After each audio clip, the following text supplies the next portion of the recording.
Hello guys! So for today's video, maghimo ko og mango float. So, tara!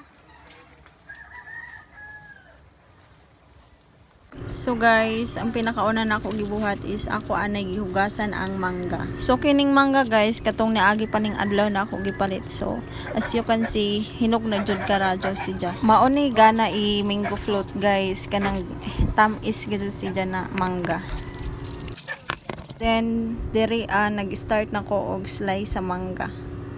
Diri guys, nagamit ko og baso para dali ra ma-separate ang panit ug ang mangga.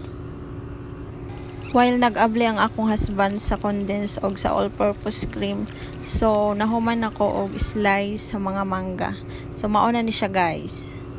So diri guys, nag-start na og butang ang akong husband og all-purpose cream og ang condensed milk. So diri 1:1 ang ato ang measurement. Meaning 1 all-purpose cream and 1 condensed milk. So kinahanglan ang ato ang all-purpose cream ug ang ato ang condensed milk naka-chill siya overnight para mo double ang iyahang size sa cream. Una ni dayon siya. So the more na nagkadugay nimo siya i-mix, so the more pud siya na mo daghan.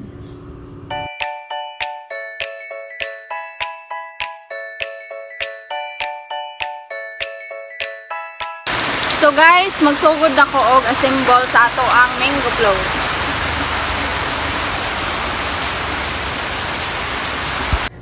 So diri guys, nagsugod na mi sa first layer. So ang crackers amo anay tagkot sa ibap and then tagbutang sa aluminum tray. Hello guys. Love guys sa bastaan. Sa mukan man karadyo ning bataa uy. Hello. So fast forward guys, ako anang gibutangan og cream ang first layer and then tagamitan ako og silicone spatula para ma-spread ang ato ang cream mixture sa ato ang crackers. And then proceed na dayon ko og butang og mga mango sa first layer.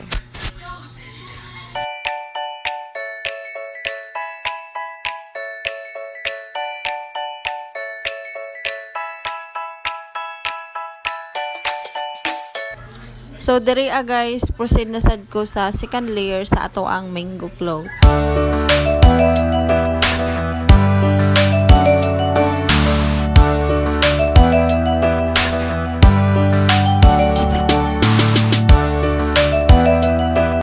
So guys, same lang sa ato ang procedure sa ato ang first layer. So nagbutang ko og cream and then ako ang gi-spread and then nagbutang na sad ko og mango.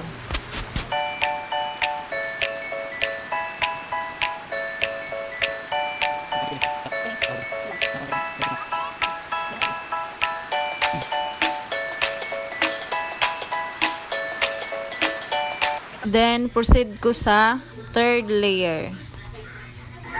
So again, nagbutang na pod ko og cream and then ako ang gi-spread and then mango. Sa June naman maghimo og mango float guys, pero arang lamang gajud kakuti. So diri guys, nagsugod na ko sa ato ang ikaapat na layer. So mauna ni ang ato ang last.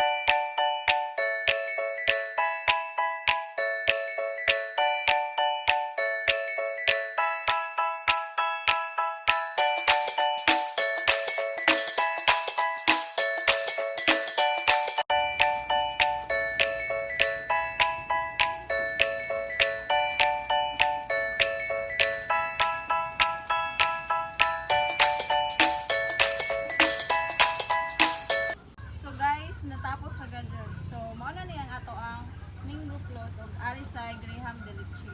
So, silom lang ni i-deliver. So, mag-vlog na pud ko silom sa pag-deliver. So, maara to. Salamat sa paglantaw.